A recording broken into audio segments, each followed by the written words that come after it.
Si Lian Reyes ay lumaki sa mundong puno ng alikabok at ingay ng tren.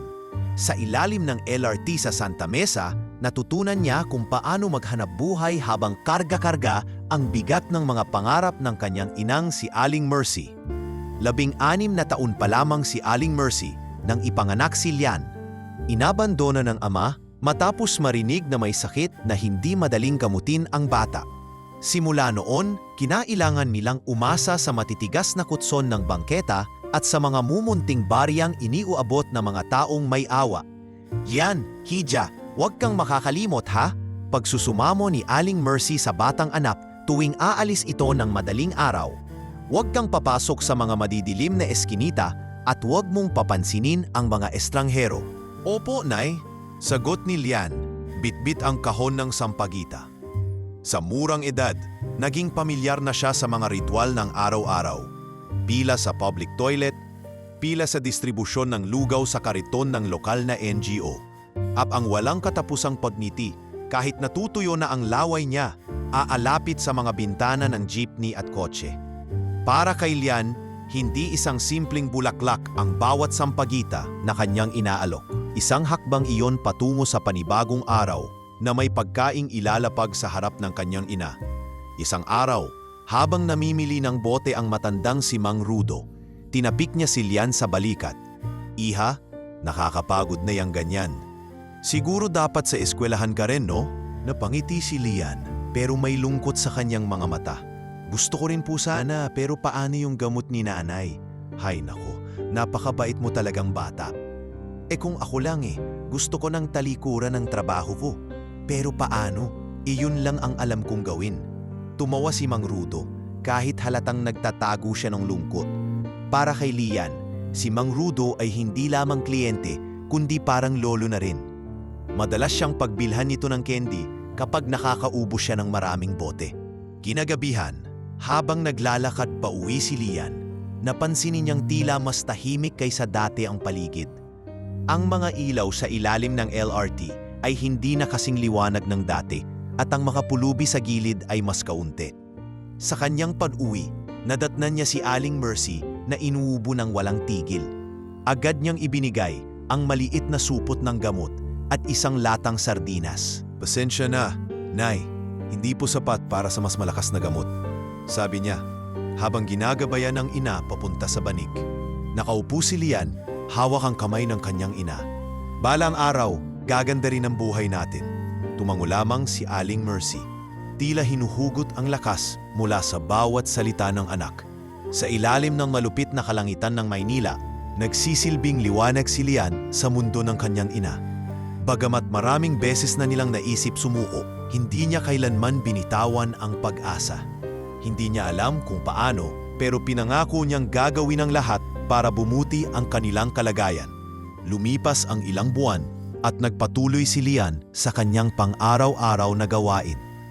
Naging kilala siya ng mga tindera sa palengke, ng mga driver sa terminal at ng mga gwardiya sa kalapit na mall.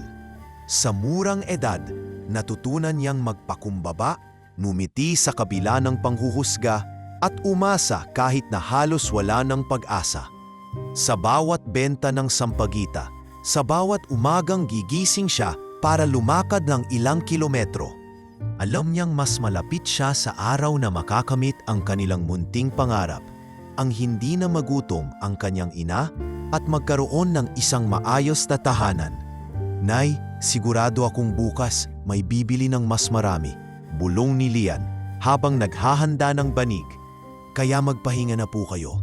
Salamat anak, napakabuti mong bata, sagot ni Aling Mercy habang nakapikit na tila sinasarado ang mundo ng kanilang kahirapan. Sa sandaling iyon, alam ni Lian na siya ang sandigan ng kanilang pamilya, ang tanglaw sa madilim nilang kalagayan. Isang tanghaling tapat, habang nagbebenta ng sampagita si Lian sa isang busy na intersection, napansin niya ang isang pamilyar na mukha. Isang batang lalaki, marungis at mukhang sanay sa kalsada, na tila nakatanaw sa kanya mula sa malayo. Noong unay, hindi siya pinansin ni Lian, ngunit nang magtagal ay nilapitan siya ng bata at nagpakilala bilang si Dado. "Anong pangalan mo?" tanong ng batang lalaki habang nag-aayos ng butas sa kanyang tsinelas. "Lian," sagot ng dalagita. Bahagyang nag-aalangan, ngunit nanatili ang magiliw niyang ngiti. Si Dado, na medyo mas matanda kay Lian, ay sinasabing tumakas mula sa isang bahay ampunan sa probinsya dahil sa malupit na pantrato ng mga namamahala roon. Sa kalsada, natutunan niyang mabuhay sa pamamagitang pagiging tuso. Mabilis siya sa kamay at magaling sa pagsisinungaling. Mga kasanayan na nagpapasigla sa araw-araw niyang pamumuhay. "Batang kalye rin pala ang peg mo," komento ni Dado habang pinupulot ang ilang tira-pirang plastik sa bangketa. "Pero mukhang mas marami kang natitinda. Marami bang bibili ng sampagita dito?" "Oo," simpleng sagot ni Lian. "Gusto nilang ilagay sa kotse nila o sa altar sa bahay. Tsaka maganda ang amoy." Napangiti si Dado, ngunit may kakaibang kislap sa kanyang mga mata. Habang nag-uusap sila, unti-unting nahulog ang loob ng dalawa bilang magkaibigan. Si Dado, kahit patila matigas ang puso, ay natagpuan ang sarili niyang komportable sa malambot at positibong ugali ni Lian. Samantala, si Lian naman, kahit pa may duda sa kakaibang pamamaraan ng kanyang bagong kaibigan, ay natuwa na may bago siyang kasama. Sa mga sumunod na araw, madalas silang magkasama habang nagtitinda. Ngunit may mga pagkakataon na hinihikayat ni Dado si Lian na gamitin ang kanyang inosente at maamong mukha upang lapitan ang mga mayayaman sa layuning makahingi ng mas malalaking bayad o magamit ang pagkakataon para sa ibang bagay. "Lian, bakit hindi mo subukang humingi ng dagdag sa kanila? Sabihin mo na panggamot sa nanay mo." Suhestyon ni Dado isang hapon. "Hindi tama yon, Dado," sagot ni Lian, sabay iling. "Kung ano lang yung kaya nilang ibigay, okay na sa akin." "Ang bait mo naman," tugon ni Dado, nakakunot ang noo. "Pero paano kung kailanganin mo ng pera para sa ospital? Kapag masyado kang mabait, baka lagi ka nilang lukuhin." Kahit patila may punto si Dado, nanatiling matatag si Lian sa kanyang prinsipyo. Hindi siya kailanman nang hingi ng higit sa kung anong kaya niyang pagtrabahuhan. Mas pinipili niyang maghintay, magngiti, at tanggapin kung anuman ang kusang loob na ibinibigay ng mga tao. Habang tumatagal, napansin ni Dado na mas maraming bumibili kay Lian. Hindi dahil mas mura ang presyo niya, kundi dahil sa kanyang pagiging palakaibigan at taos-pusong serbisyo. Lalo na kapag ngumingiti si Lian, parang walang pag-aalinlangan ang mga tao na bumili sa kanya, kahit pakaunti lamang ang kanilang pera. Unti-unting naramdaman ni Dado ang kirot ng selos at inggit. Bagamat hindi niya inamin kay Lian, naiisip niya minsan na hindi patas ang mundo. Bakit mas madali para kay Lian? Bakit mas maraming tumutulong sa kanya kahit hindi siya gumagamit ng panloloko? Isang gabi, habang nagpapahinga sila sa isang bakanting lote, tahimik lang si Dado. "Okay ka lang?" tanong ni Lian, napansin ang kakaibang kilos ng kaibigan. "Okay lang," sagot ni Dado, pilit na iniwasan ang titig ni Lian. "Iniisip ko lang, paano kung subukan nating magbenta ng ibang bagay? Baka mas malaki ang kita." "Ano naman yung ibang bagay?" tanong ni Lian, nakatingin kay Dado habang hawak ang ilang natirang bulaklak. "Alam mo na, mga medyo mahal pero mabilis ang kita," sagot ni Dado, mahina ang boses. Hindi na nagtanong si Lian, pero alam niya sa kanyang puso na hindi niya kayang sundan si Dado sa landas na yon. Sa kabila ng kanilang pagkakaibigan, may linya siyang hindi kailanman tatawirin. Mahal niya ang kanyang ina at naniniwala siyang ang tamang paraan lamang ang magdadala ng tunay na ginhawa sa kanilang buhay.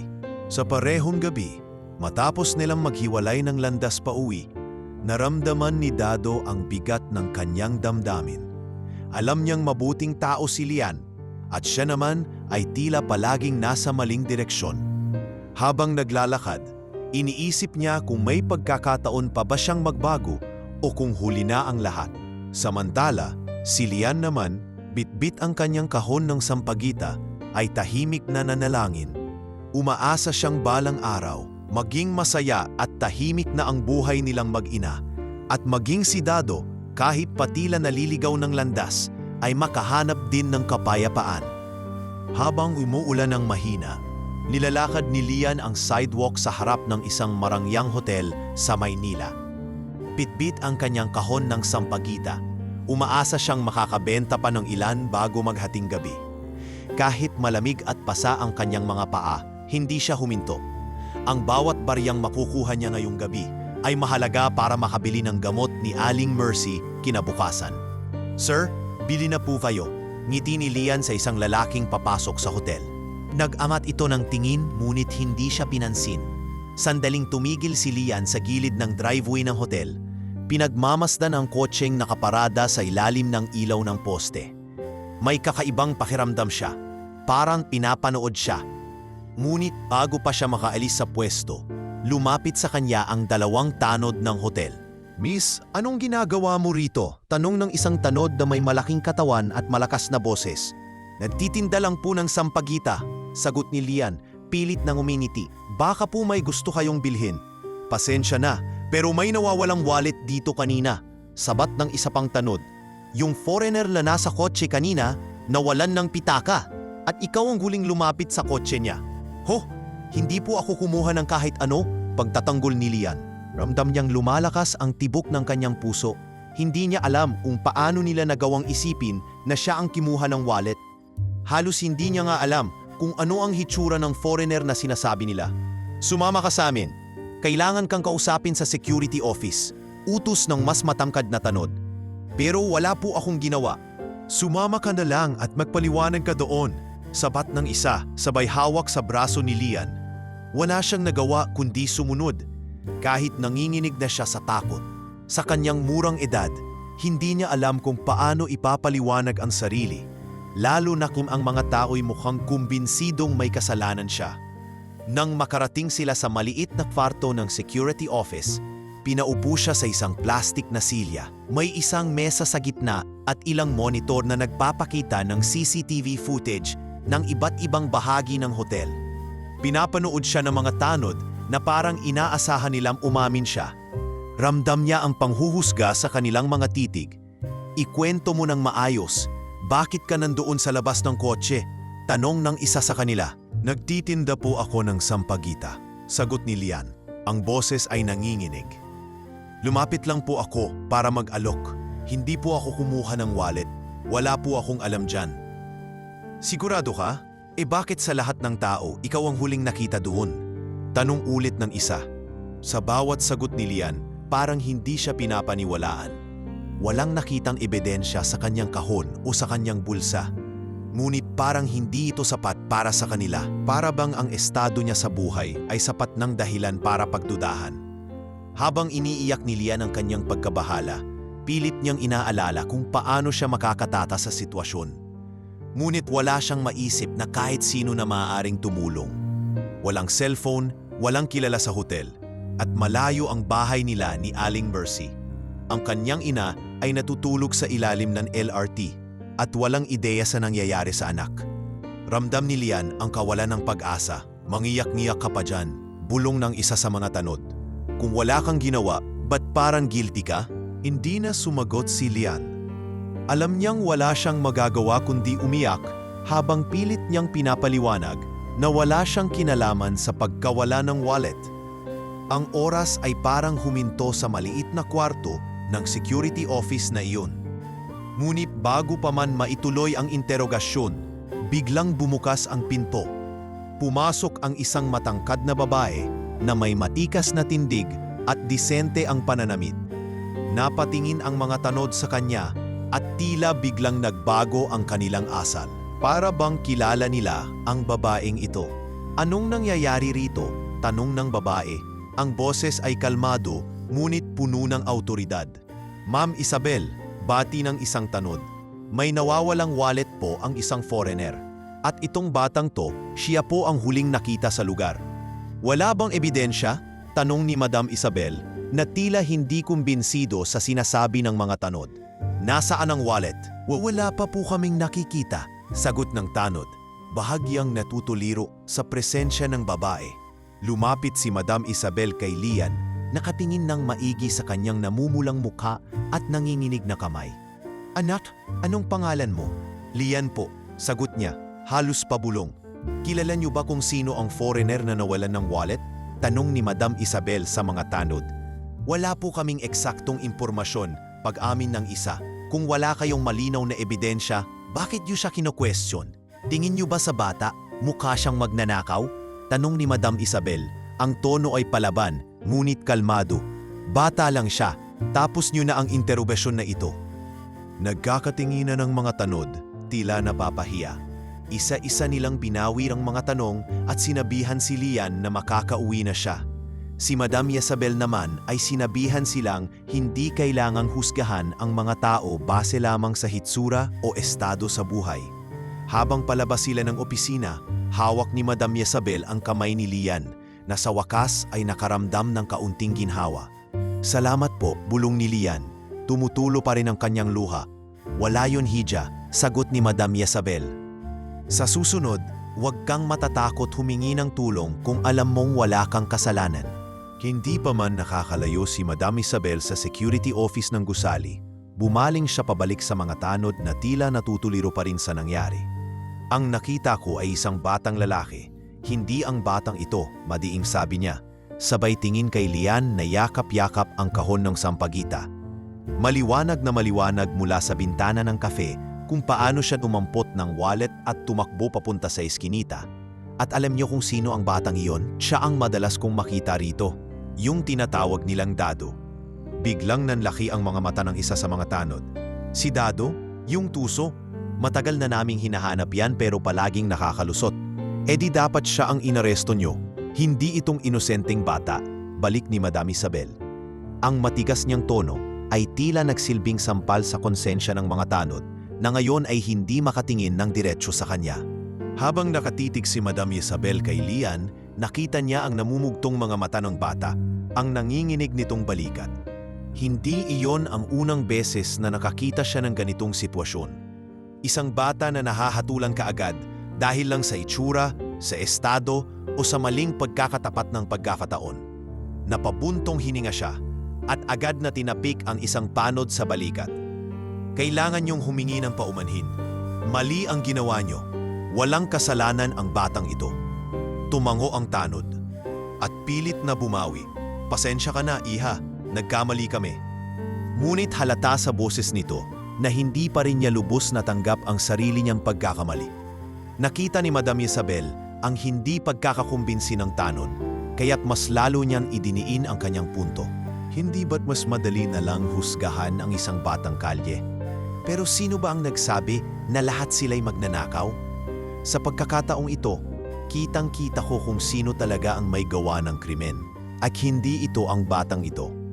Lumapit si Madam Isabel kay Lian at tinanggal ang isang luha sa pisngi ng bata. Anak, hindi mo kasalanan ang nangyari. Pasensya ka na kung natakot ka. Salamat po. Mahina ngunit taos-pusong sabi ni Lian. Ramdam niyang may kakaibang kabutihan sa babaeng ito. Isang kabutihan na hindi niya madalas makita sa iba. Hinawakan ni Madam Isabel ang kamay ni Lian at inakay ito palabas ng gusali. Habang naglalakad sila sa kalsada, tiningnan ni Madam Isabel ang paligid. Ang abala ng Maynila, ang malamlam na liwanag ng mga poste, at ang tuloy-tuloy na agos ng trapiko. Napansin niyang hindi pa rin bumibitiw si Lian sa kanyang kahon ng sampagita. Lian, ilang taon ka na ba? Tanong niya habang tinuturo ang isang bench sa gilid ng sidewalk.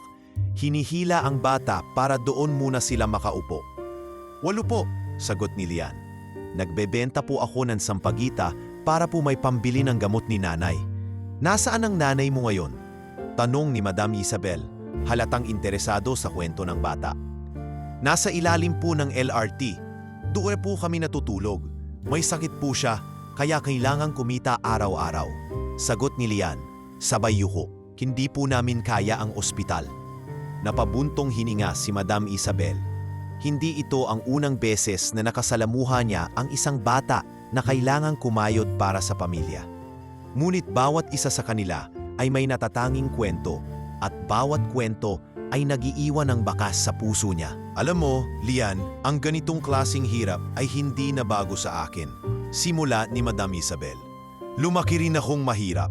Hindi ko nga inakala na balang araw magkaaroon ako ng sapat na yaman para mapulungan ang iba.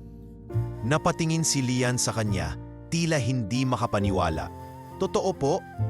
Hindi ko yon ikinahihiya, sagot ni Madam Isabel, sabay ngiti. Ang importante, hindi ako sumuko, kahit kailan, at nakikita ko na ikaw din, hindi ka sumusuko. Sa puntong iyon, biglang pumasok sa isipan ni Madam Isabel ang isang ideya. Lian, gusto mo bang matulungan kita at ang nanay mo? Hindi agad nakasagot si Lian, tila nagulat. Ano po ibig niyong sabihin? Halika, may kilala akong doktor na makakapagbigay ng libreng gamutan sa nanay mo. At kung papayag ka, pwede kitang bigyan ng lugar na matutuluyan habang nagpapagamot ang nanay mo.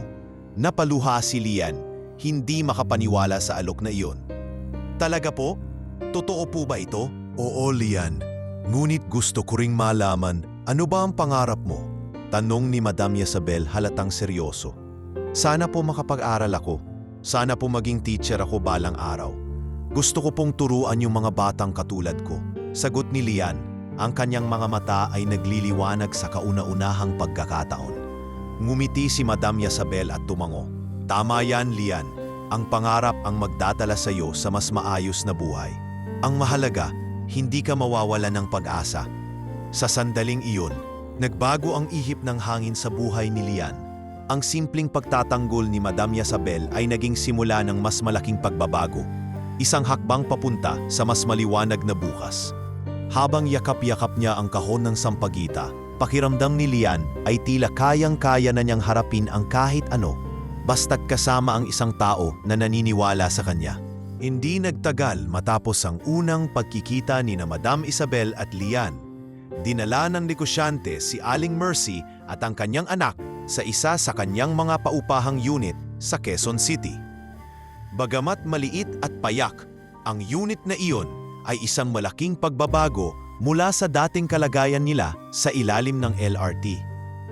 Naging tahimik na lugar ito para sa mag-ina kung saan hindi na nila kailangang mag-alala kung mauulanan ba sila o magigising ng maingay na tren.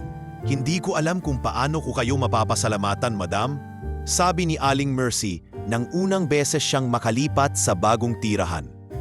Napakalaking tulong nito sa amin. Wala kang dapat ipagpasalamat, tugon ni Isabel. Ang mahalaga ay makabawi kayo at gumaling ka. May kakilala akong doktor. Ipapatingin kita. Nung unay nagdadalawang isip si Aling Mercy, pero pinilit siya ni Madam Isabel. Kailangan mo ng tamang gamutan, hindi pwedeng maghintay pa. At doon natuklasan ng doktor na may tuberculosis si Aling Mercy.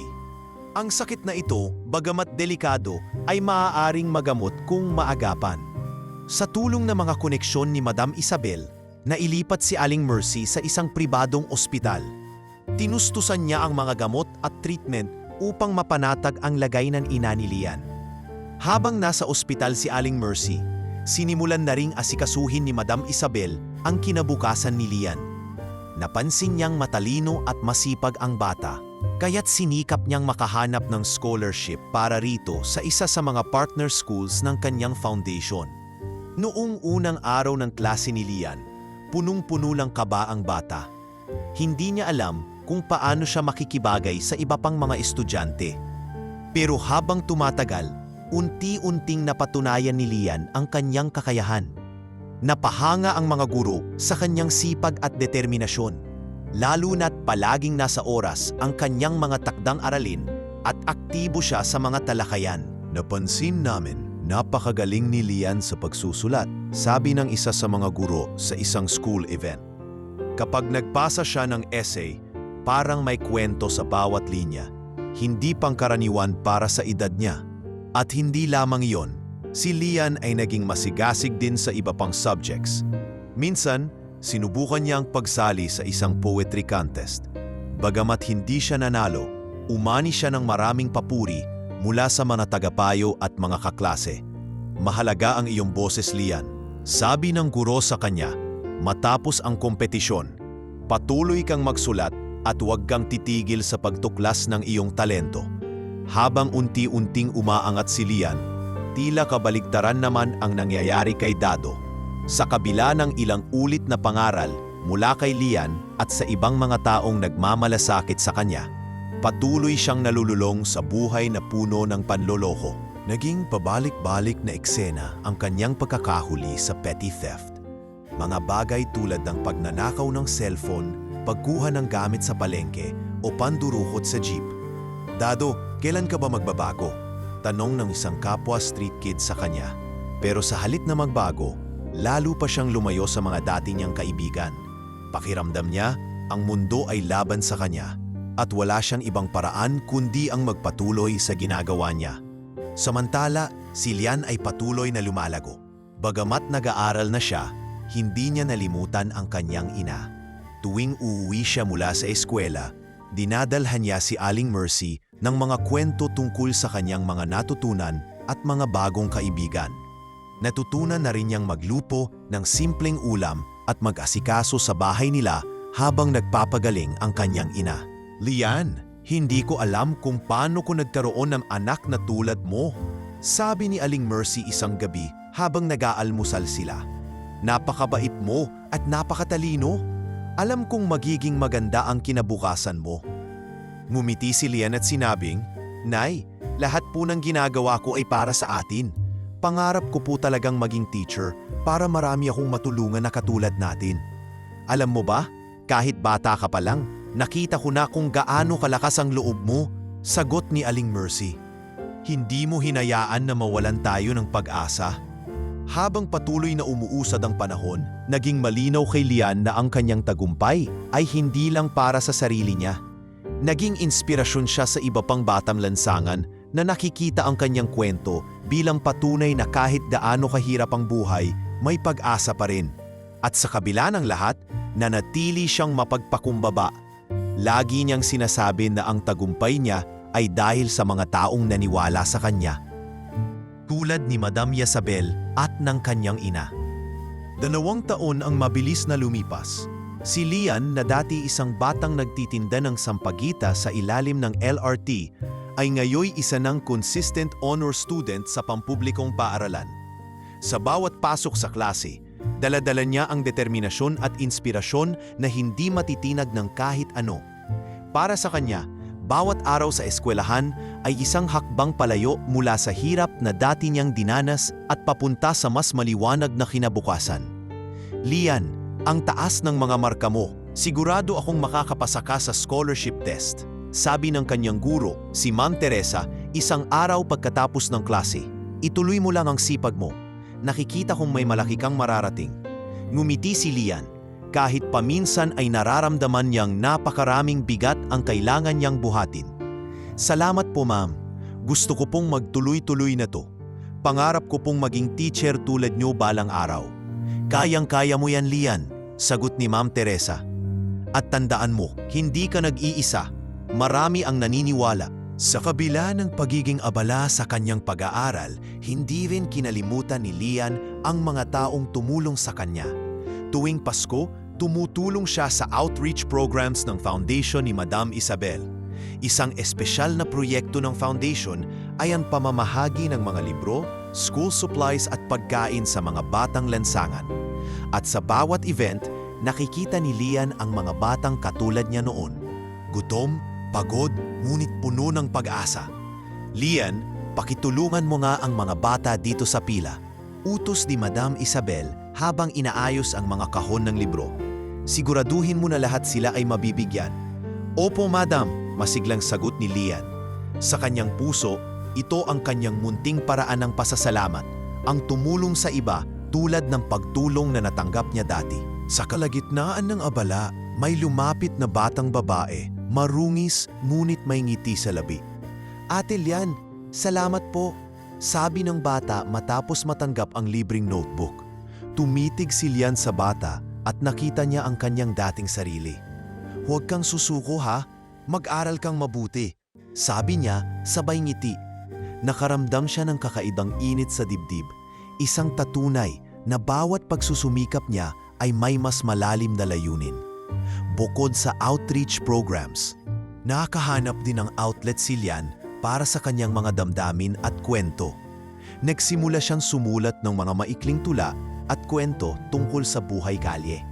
Ang mga karanasang dati nagpapahirat sa kanya ay ngayon ay nagsisilbing inspirasyon. Isa sa kanyang mga tula na pinamagatang Mga Yapak sa Baha ay inilathala sa pahayagan ng paaralan.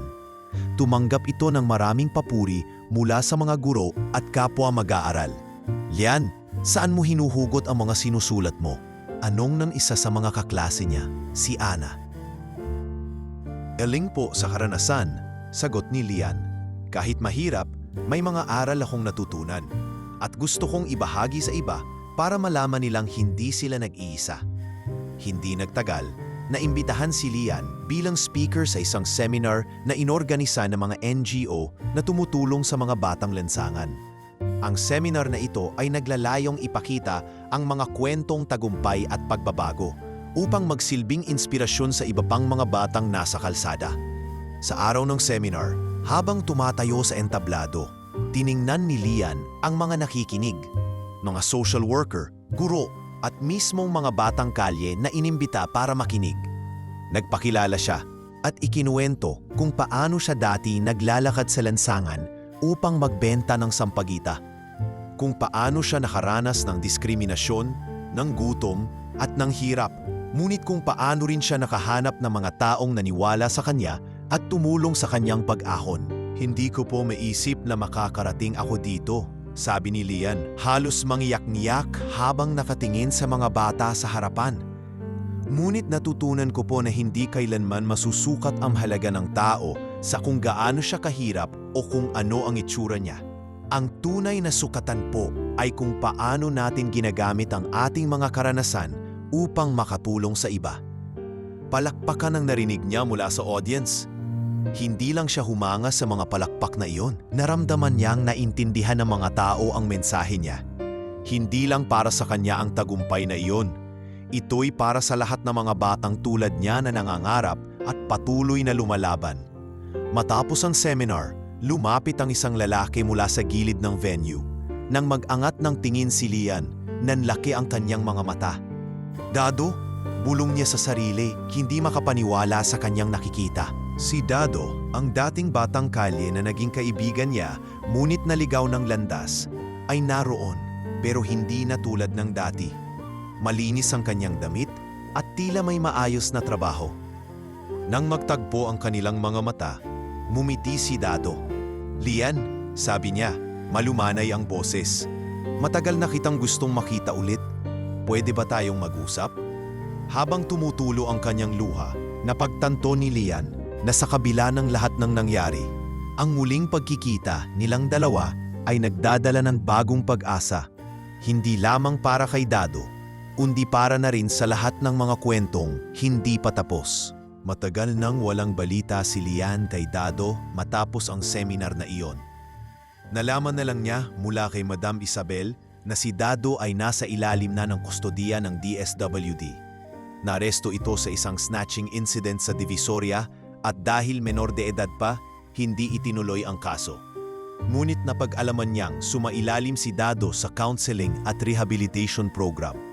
Sa kabila ng kanyang abalang schedule sa eskwela at sa mga proyekto ni Madam Isabel, hindi maalis sa isip ni Lian ang dati niyang kaibigan. Alam niyang sa kabila ng pagiging tuso nito noon, may mabuting puso pa rin si Dado. Isang pusong nilamon lamang ng mga maling desisyon at hirap ng buhay. Kaya't nagpasya siyang bisitahin ito. Isang hapon, dala-dala ang ilang libro at pagkain, nagtungo si Lian sa shelter kung saan pansamantalang nananatili si Dado. Malapit na siyang pumasok nang biglang bumagal ang kanyang hakbang. May kaunting ka ba siyang naramdaman? Ano kaya ang magiging reaksyon ni Dado kapag makita siya? Naisip niyang baka galit pa rin ito sa kanya. Pero sa kabila ng kanyang takot, pumasok siya sa compound. Pagdating niya, nakita niya si Dado na nakaupo sa isang bench malapit sa bakuran. Tahimik na nagmumuni-muni. May kaunting gasgas sa kanyang pisngi at namamalat ang kanyang kasuotan, ngunit buo pa rin ang dignidad sa kanyang tindig. Nang makita niya si Lian, ila napako ang kanyang tingin. Tumayo siya, ngunit hindi makatingin ang diretsyo. "Dado!" bungad ni Lian, hindi maitatago ang lungkot at habag sa kanyang boses. "Lian," sagot ni Dado, pero mabilis na iniwas ang tingin.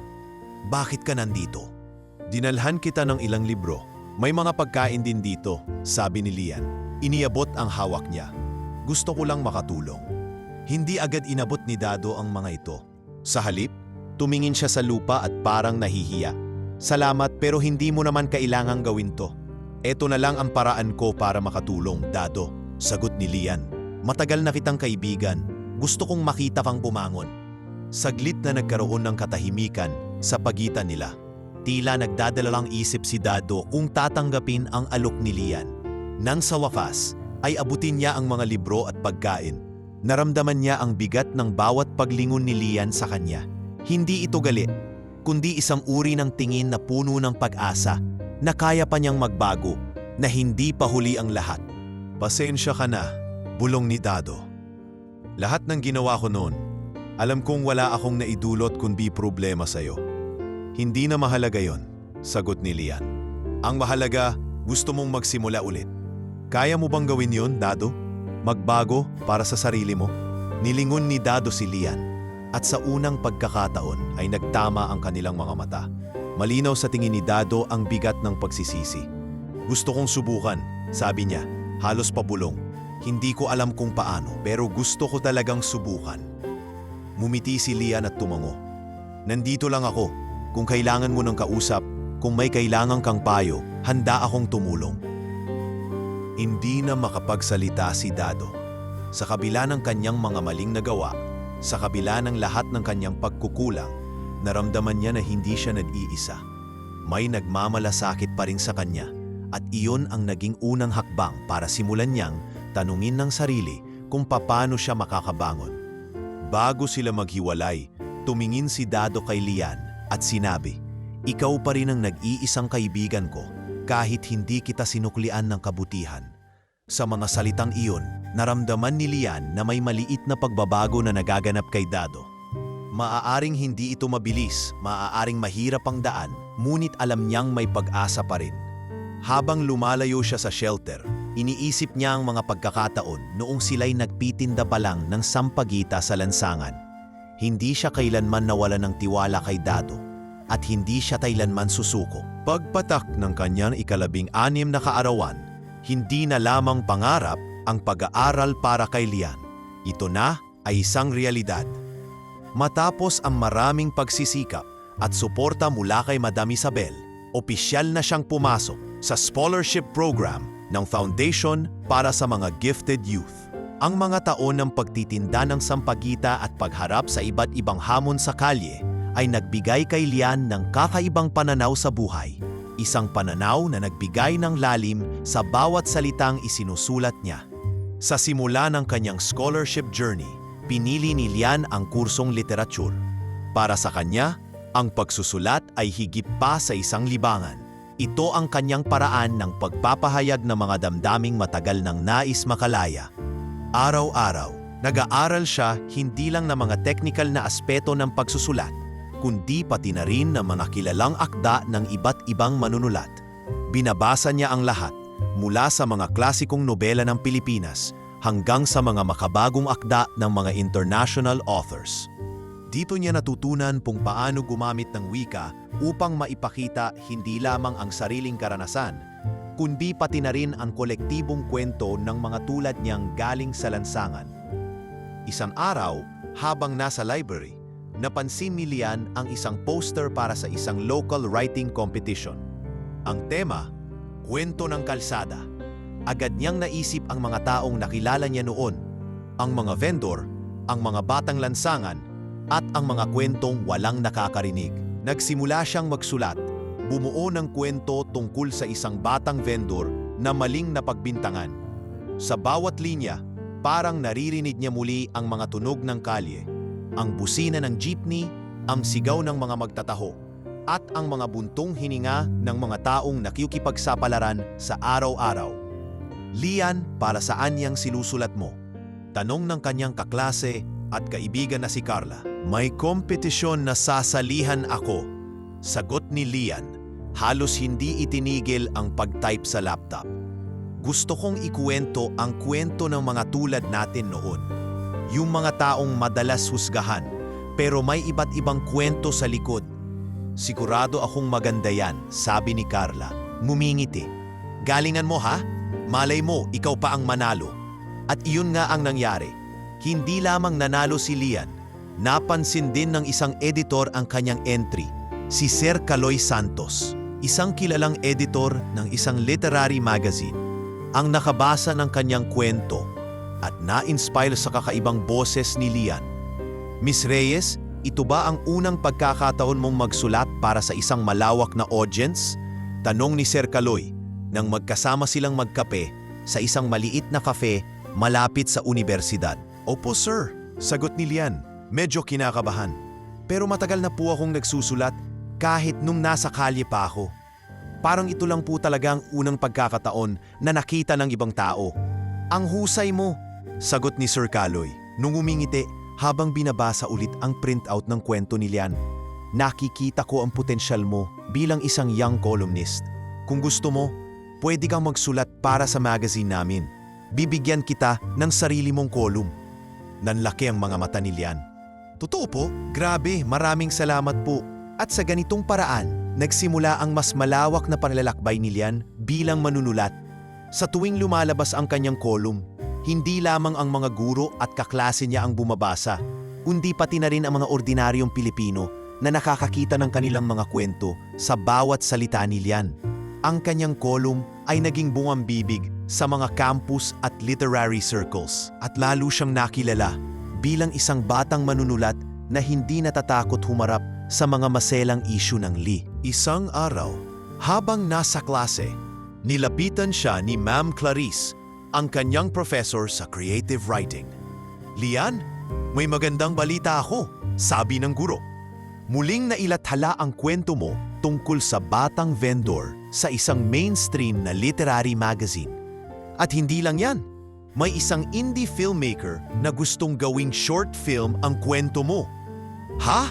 Totoo po? Tanong ni Lian, hindi makapaniwala. Gusto nilang gawing pelikula? Oo, at sasalihan nila ang Cinemalaya, sagot ni Ma'am Clarice, sabay tapik sa balikat ni Lian. Napakalaking oportunidad nito para sa'yo. Tingin ko, dapat kang makipagkita sa direktor at ipaliwanag mo ang mga intensyon mo. Ilang linggo ang lumipas at natuloy nga ang production ng short film. Tinulungan ni Lian ang team sa pagbuo ng script, pagbibigay ng mga detalye mula sa karanasan niya sa palsada at pagbuo ng mga karakter na makakarelate ang audience.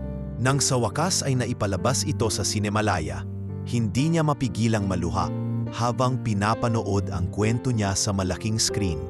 Sa isang eksena ng pelikula, kitang-kita ang batang vendor na nililitis ng mga tanod. Ngunit sa dulo ay nabigyang linaw ang kanyang kawalang sala. Narinig niya ang mga hikbi ng mga manunood at naramdaman niya ang bigat ng responsibilidad na dala ng kanyang pagsusulat, ang kakayahang baguhin ang pananaw ng mga tao. Matapos ang screening, nilapitan siya ng direktor. Lian, salamat sa kwento mo. Maraming tao ang nakakita ng realidad sa likod ng mga lansangan dahil sa'yo. Hindi lang po ako ang may kwento, sagot ni Lian. Marami po kami, ako lang po ang boses nila sa pagkakataong ito. At sa puntong iyon, napagtanto ni Lian na hindi lamang niya natutupad ang kanyang pangarap. Nagiging bahagi siya ng mas malawak na layunin. Isa siyang tulay, isang tulay na nagdudugtong ng mundo ng mga tinig na dati hindi naririnig sa mga tainga ng mas nakakaangat. Pagbalik ni Lian sa Santa Mesa, natigilan siya sa mga pagbabago na nakita niya. Hindi na kasing dami ng dati ang mga vendor sa lansangan at maraming pamilyar na muka ang hindi na niya nakikita. Gayunpaman, naroon pa rin ang mga batang lansangan, mga batang may parehong gutom sa tiyan at sa pag-asa. Sa ilalim ng lumang poste ng LRT, dumating si Lian sakay ng isang mobile library na proyekto ng foundation. Isang simple ngunit makulay na van ito, punong-puno ng mga libro, papel at lapis na ipapamahagi sa mga bata. Habang binubuksan niya ang pinto ng van, naramdaman niyang bumalik siya sa lugar kung saan nagsimula ang lahat.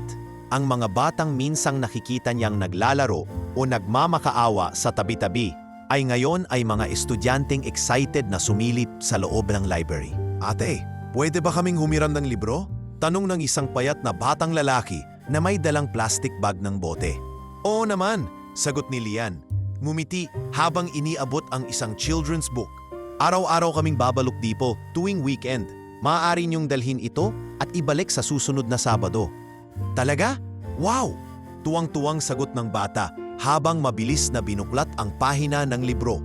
Sa tuwing weekend, nagtitipon ang mga bata sa ilalim ng LRT upang matuto ng basic reading at writing skills mula kay Lian at sa kanyang team ng volunteers. Karamihan sa mga batang ito ay hindi pa nakakapag-aral. Ang ilan ay hindi man lang nakakapasok sa eskwelahan mulat sa pool.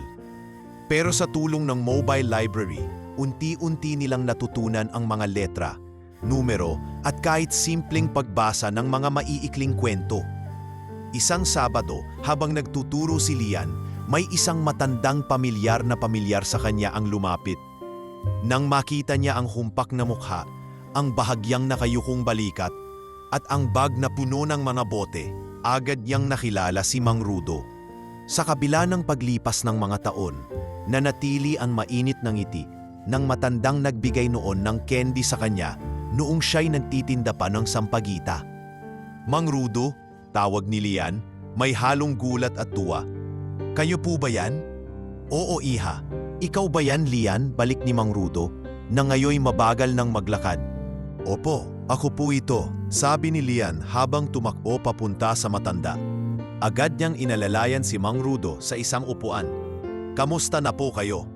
Eto, ganito pa rin. Nagpapalipas ng araw. Pero ikaw, ang laki na ng pinagbago mo. Sabi ni Mang Rudo, hawak ang isang maliit na plastik na puno ng paninda. Sikat na yata, iha. Hala, hindi naman po, sagot ni Lian habang nagkakamot ng ulo. Nagtuturo lang po kami dito sa mga bata. Tulad po ng ginagawa niyo noon, tumutulong sa mga katulad naming nasa lansangan. Napansin ni Lian na medyo humihina na si Mang Rudo. Sa bawat salitang binibitawan nito, ramdam niya ang pagod at hirap ng matanda. Mang Rudo, bakit hindi na lang po kayo sumama sa akin? May tirahan po kami ngayon. Makakapagpahinga po kayo doon. Nag-alangan si Mang Rudo noong una. Ay, hindi na, iha. Sanay na ako rito. Pero Mang Rudo, lagi na po kayong nilalagnat. Dapat po may nakakapag-alaga sa inyo. Sabi ni Lian, puno ng malasakit. Kung hindi niyo po kaya ngayon, pwede po kayong magpahinga muna sa lugar namin. Kahit pansamantala lang po. Muling tumitig si Mang Rudo kay Lian. Ikaw ha? Wala kang pinagkaiba noon. Palaging nag-aalala sa iba.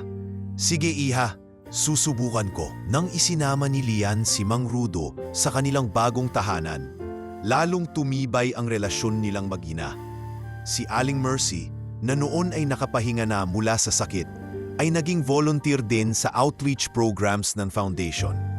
Araw-araw, tinutulungan niya si Lian na maghanda ng mga libro, mag-ayos ng mga school supplies at magluto ng simpleng pagkain para sa mga batang lansangan. Lian, napakabuti mong bata, sabi ni Aling Mercy isang hapon habang nilalagay ang mga notebook sa isang kahon. Dahil sa'yo, naramdaman ko ulit kung paano magmahal at magbigay sa iba. Nay, sa inyo ko po natutunan yan, sagot ni Lian habang inaayos ang mga colored pencils. Kung hindi niyo po ako itinuro na maging matatag at mabait, hindi po ako aabot sa ganito. Ang pagbabago sa kanilang buhay ay hindi lingid sa mga batang lansangan. Ang kwento ni Lian kung paano siya dating nagtitinda ng sampagita at ngayon nagtuturo sa mga bata ay nagbigay ng inspirasyon sa marami, lalo na sa mga batang babae. Tuwing weekend, dumadami ang dumadalo sa kanyang sessions. Ang ilan ay nais ding magsulat tulad niya. Ang iba naman ay nagsasabing balang araw, gusto rin nilang maging volunteer sa foundation. Lian, salamat po, sabi ng isang batang babae na may suot na sirang tsinelas. Gusto ko rin pong maging tulad niyo. Gusto ko rin pong makapag-aral. Magagawa mo yan, sagot ni Lian. Ngumingiti habang hawak ang kamay ng bata. Basta't magsikap ka at huwag kang bibitaw sa pangarap mo. Unti-unti, madilim na lansangan sa ilalim ng LRT ay napuno ng kwento ng pag-asa. Hindi na lamang ito isang lugar ng gutom at paghihirap.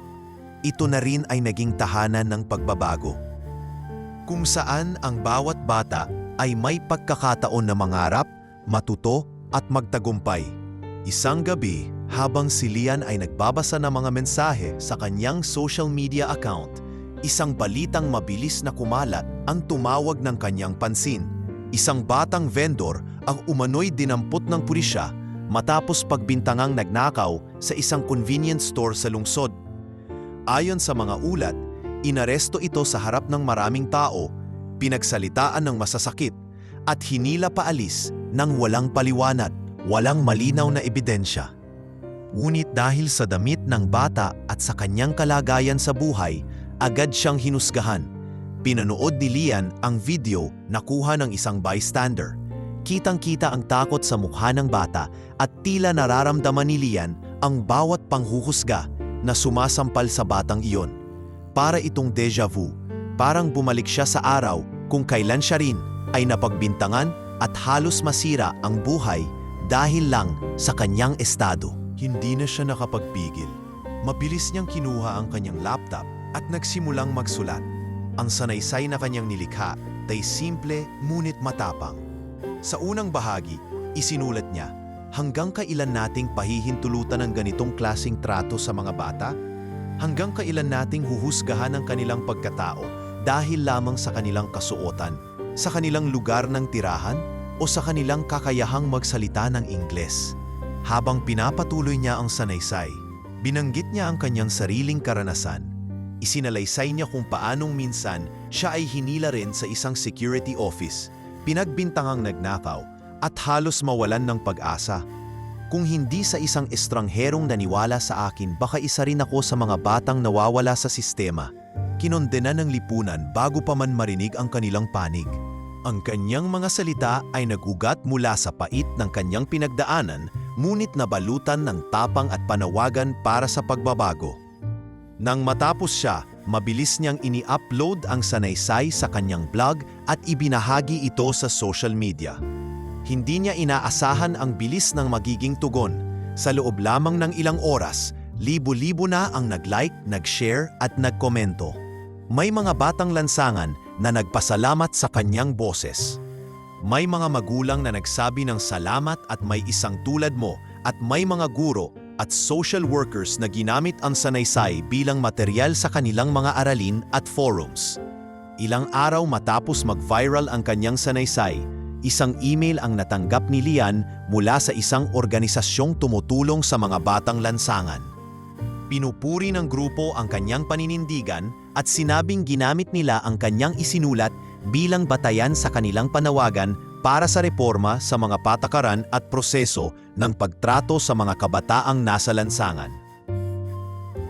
Nagpadala rin sila ng imbitasyon. Nais nilang makipagpulong kay Lian upang mas maunawaan ang kanyang pananaw at alamin kung paano pa siyang maaaring makatulong sa kanilang advokasya. Lian, ito na siguro ang pagkakataon mo para talagang maiparinig ang boses ng mga bata sa kalsada, sabi ni Madam Isabel habang binabasa ang email ni Lian. Hindi ka na lang simpleng manunulat. Isa ka ng leader sa panawagan para sa pagbabago. Pero Madam, nakakakaba po, sagot ni Lian. Paano kung hindi sapat ang kwento ko? Paano kung hindi nila ako pakinggan? Nandito lang kami sa likod mo, sagot ni Madam Isabel. Nilalagay ang kamay sa balikat ni Lian.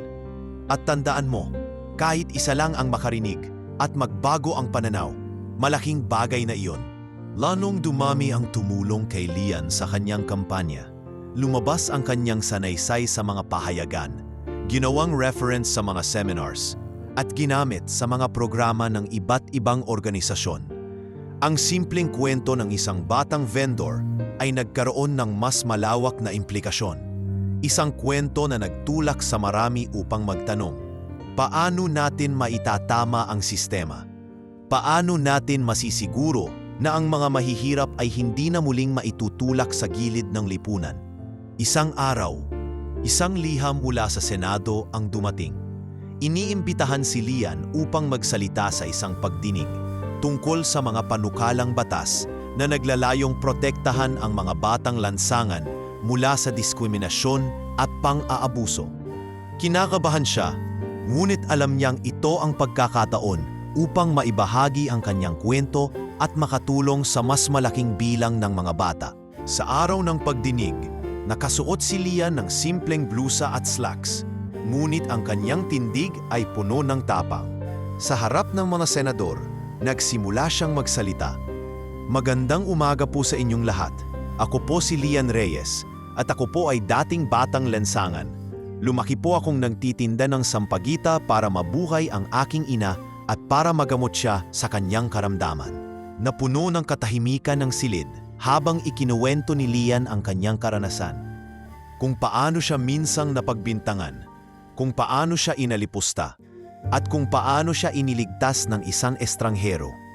Hindi ko po makakalimutan ang isang tao na tumulong sa akin sa pinakamadilim na bahagi ng buhay ko. Siya po ang nagturo sa akin na kahit walang-wala tayo, hindi ibig sabihin na wala tayong halaga. At iyon po ang dahilan kung bakit ako narito ngayon.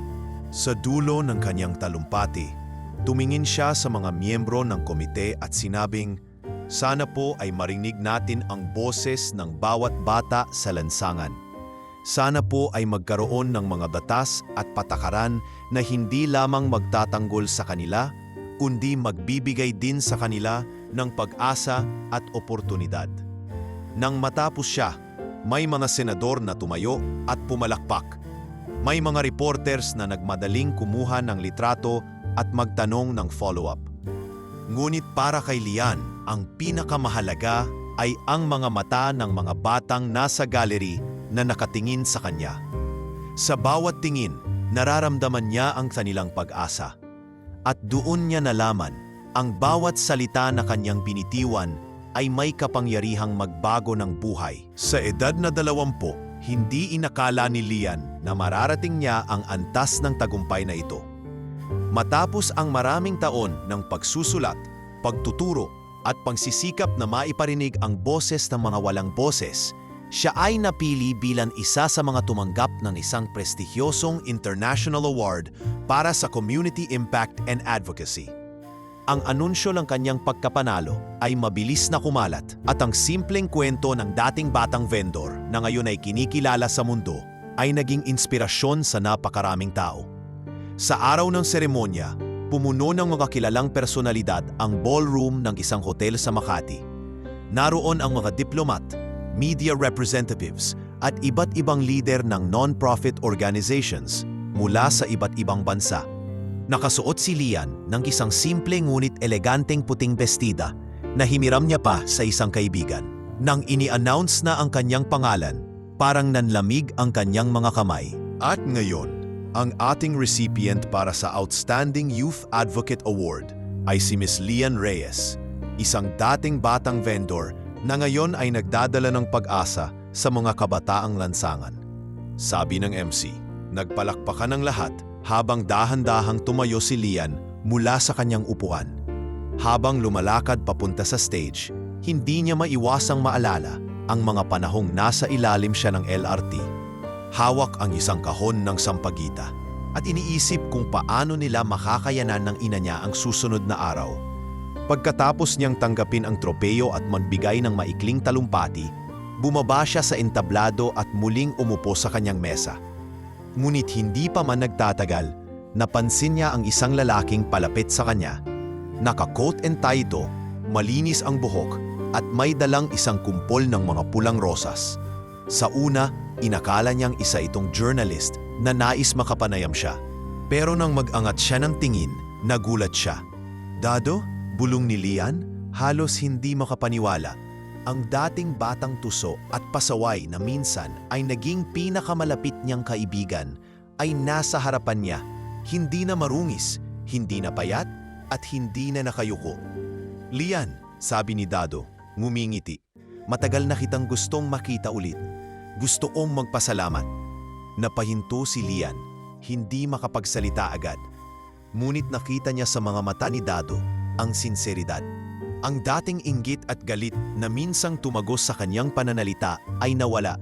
Ang nanatili na lamang ay isang pasasalamat na tunay at taos puso. "Pasalamat? Sa akin?" tanong ni Lian, tila nagtataka. "Oo," sagot ni Dado. "Kung hindi dahil sa'yo, baka wala ako rito ngayon. Ikaw ang nagturo sa akin na may ibang paraan, na hindi ko kailangang magpatuloy sa maling landas. Ikaw ang dahilan kung bakit ko tinama ang landas ko." Lumuha si Lian, hindi niya mapigilan. Hindi niya inasahan na magkikita pa sila ni Dado sa ganitong pagkakataon, at higit sa lahat, hindi niya inakala na ang mga simpleng salita at suporta na ibinigay niya noon ay nagkaroon ng ganitong epekto. Ngayon, nasa harapan niya si Dado, isang binatang bumangon mula sa pagkakalugmok, handang magsimula ng panibagong kabanata ng buhay.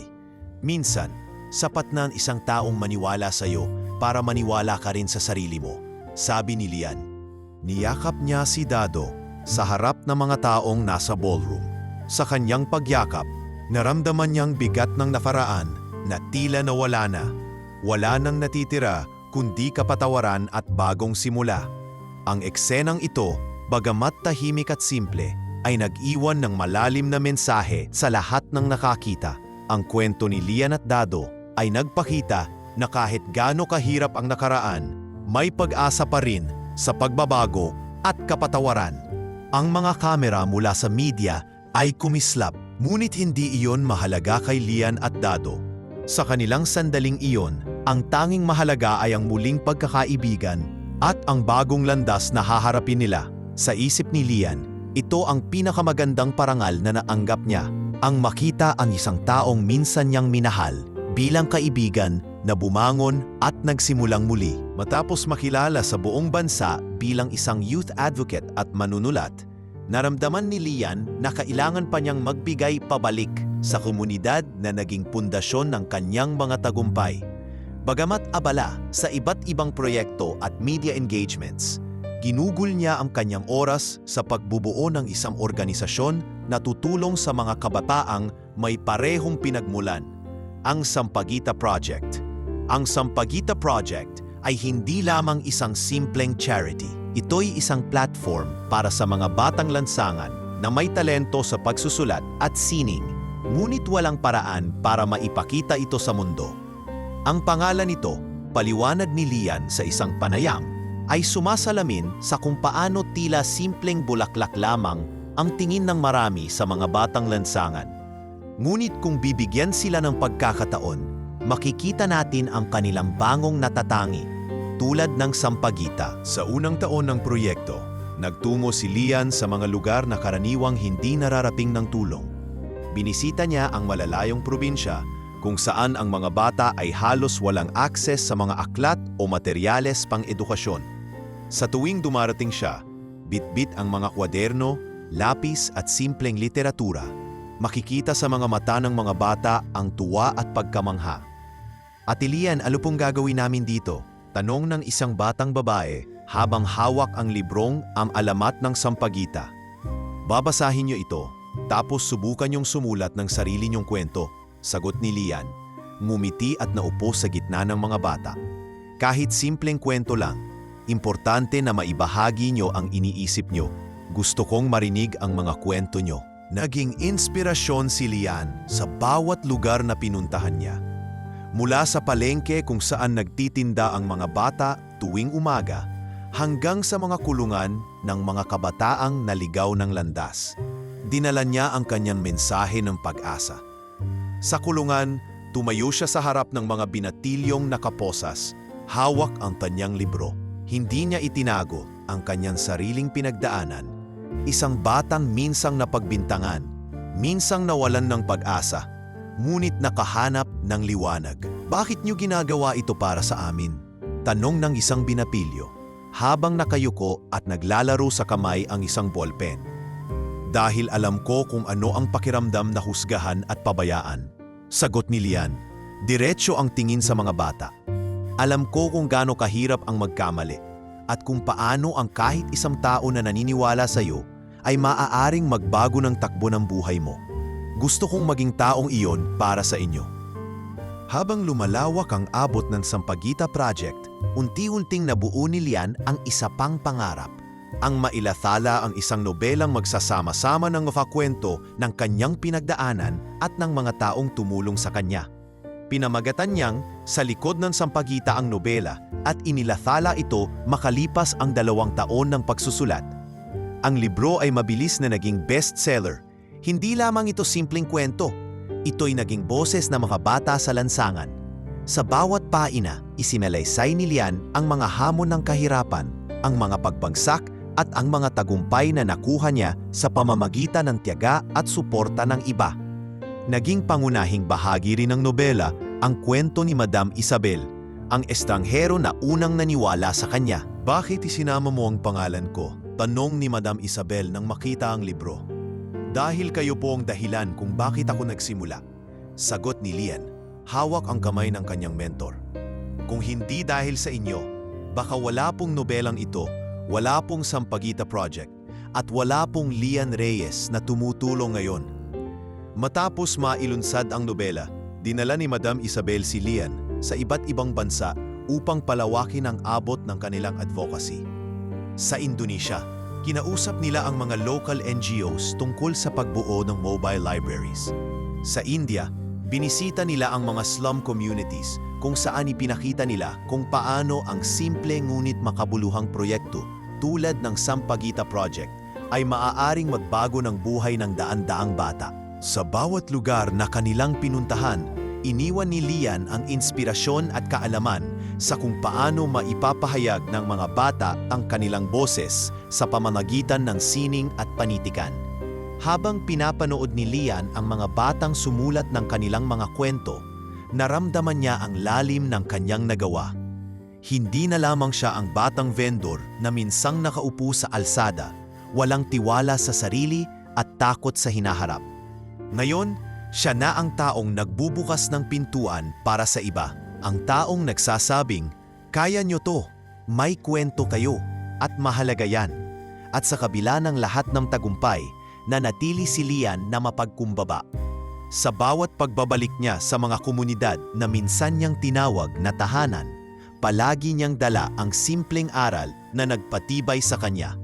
Ang bawat batang tulad niya ay may kakayahang magtagumpay basta't may nagtitiwala, nagbibigay ng pagkakataon at handang makinig. Sa paglipas ng panahon, hindi lubos maisip ni Lian na darating siya sa araw na muling makakabalik sa gusaling minsang naging simbolo ng kahirapan at diskriminasyon sa kanyang buhay. Noon, ito'y isang karaniwang gusali kung saan naroon ang security office na nag-imbestiga sa kanya. Ngunit ngayon, tumayo siya sa harap nito. Halos hindi makapaniwala sa pagbabago. Ang dating malalamlam na pader ay ngayon puno ng makukulay na mural. Mga artwork na likha ng mga batang lansangan na bahagi ng proyektong inumpisahan ng kanyang foundation. Habang binabaybay niya ang pasilyo papasok sa dating conference room, bumalik sa kanyang alaala ang araw kung kailan siya pinagbintangan ng pagnanakaw ng wallet. Narinig niya sa kanyang isip ang mga tanong ng mga gwardya, ang malamig na tono ng boses ng tanod, at ang takot na bumalot sa kanya noon. Ngunit ngayon, iba na ang kwento. Hindi na siya isang batang walang boses. Siya na ngayon ang nagbibigay liwanag sa mga tulad niyang naligaw ng landas. Lian, ready ka na ba? Tanong ng isang volunteer mula sa kanyang team. Ngumiti siya kahit pa nararamdaman ng kaunting kaba. Oo, ready na ako. Pumasok siya sa dating conference room na ngayon ay pinalamutian ng mga painting at litrato ng mga kabataang natulungan ng kanyang proyekto. Naroon ang mga batang minsan ang iniwan ng lipunan, ngunit ngayon ay may mga kwento ng tagumpay. Umupo si Lian sa harap ng mikropono at sa harap niya ay mga kabataang naghihintay sa kanyang sasabihin. Maraming naroon ay tulad niya dati, mga dating vendor, mga batang kalye, at mga kabataang nakulong sa maling paniniwala ng lipunan. Nang una akong pumunta rito, halos gusto ko nang sumuko, panimula ni Lian. Pinagbintangan akong gumawa ng isang bagay na hindi ko ginawa. Sa mga oras na iyon, akala ko'y wala na akong pag-asa. Ang tingin sa akin ng iba, wala akong halaga. Ngunit may isang taong hindi sumuko sa akin, si Madam Isabel. Napahinto si Lian saglit. Pilit na nilulunok ang buhol sa kanyang lalamunan. Noong una, hindi ko lubos maisip kung bakit niya ako tiyulungan. Ngunit habang lumilipas ang mga taon, natutunan kong ang tunay na kabutihan ay hindi naghihintay ng kapalit. Tinulungan niya ako dahil nakita niya ang kakayahan ko bago ko pa ito makita sa sarili ko. Mula sa audience, may narinig siyang mahihinang hikbi ng ilang kabataang nakaupo sa harap. Lahat sila ay tahimik, nakikinig. Dama ang bigat ng bawat salitang binibitawan ni Lian. Alam nilang ang kwento niya ay hindi lamang kwento ng tagumpay, kundi kwento rin ng muling pagkabuo ng dignidad at pagtitiwala sa sarili. Ngayong narito ako, patuloy ni Lian, gusto kong iparating sa inyong lahat na kayo rin ay may kakayahang magtagumpay. Hindi ako nagtagumpay dahil ako'y espesyal. Nagtagumpay ako dahil may isang taong naniwalang kaya ko. Pagkatapos ng kanyang talumpati, lumapit ang isa sa mga dating tanod na naroon noong siya'y dinakip. Halata ang bigat sa mukha nito. Tila isang matagal nang pasanin ang ngayoy gustong bitawan. Miss Lian, gusto ko sanang humingi ng tawad, sabi ng tanod. Alam kong hindi namin dapat ginawa yun noon. Napakababa ng tingin namin sa iyo at sa iba pang bata. Ngayon ko lang napagtanto na hindi namin binigyan ng pagkakataon ang tulad nyo para magpaliwanag. Hinawakan ni Lian ang kamay ng tanod at ngumiti. Matagal ko nang napatawad ang lahat ng nangyari. Ang mahalaga ngayon ay ang pagbabago. Sana po'y gamitin natin ang mga natutunan natin para tulungan ang iba. Kasabay ng mga salitang iyon, inihayag ni Lian ang pagbigay ng isang scholarship sa anak ng tanod, isang batang nangangarap maging guro balang araw. Ang gesture na iyon ay isang simbolo ng ganap na kapatawaran at ng paniniwala na bawat tao ay may kakayahang magbago. Sa dulo ng araw, habang pinapanood ni Lian ang mga batang dating tulad niya, naramdaman niya ang pagbalik ng isang pamilyar na init sa kanyang puso. Hindi na lamang ito tungkol sa kanyang sariling tagumpay. Ito'y tungkol sa bawat batang nabigyan ng pag-asa, bawat pamilyang nakakita ng bagong landas, at bawat kwento ng muling pagbangon na kanyang nadinig. Maraming salamat, sabi ng isang batang babae habang nilalapitan siya. Dahil po sa inyo. Naniniwala akong kaya ko ring magtagumpay. Yumuko si Lian at hinawakan ang kamay ng bata. Kaya mo, huwag kang bibitaw sa pangarap mo.